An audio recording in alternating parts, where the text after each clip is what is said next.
திருப்பூர் வடக்கு தொகுதி காளிப்பாளையம் ஊராட்சியில் கால்நடைகள் அதிகமாக இருப்பதால் நடமாடும் கால்நடை மருத்துவமனை அமைத்து தர வேண்டும் என அதிமுக சட்டமன்ற உறுப்பினர் KN விஜயகுமார் கோரிக்கை விடுத்துள்ளார். சட்டப்பேரவையில் கேள்வி நேரத்தில் பேசிய அவர் இதனை தெரிவித்தார்.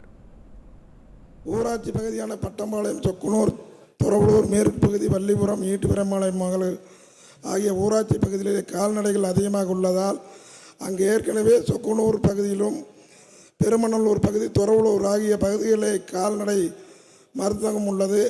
ஆகவே அந்த மருந்தகத்தை மருத்துவமனையாக தரம் உயர்த்தவும், அந்த பகுதியில் அடிப்படை வசதியாக கால்நடை வளர்ப்பு அதிகமாக நடைபெற்று இருக்கிறதால் கால்நடைகள் வரும் நோய்கள் PPR, ஆட்கொல்லி நோய், கோமாரி மற்றும் அம்மை நோயிலிருந்து கால்நடையை பாதுகாக்க ஒரு நடமாடும் கால்நடை மருத்துவமனை அமைத்து தர மாண்புமிகு அமைச்சர் முன் வருவாரா என்பதை மாண்புமிகு பேரவைத் தலைவர் வாயிலாக அறிய விரும்புகிறேன்.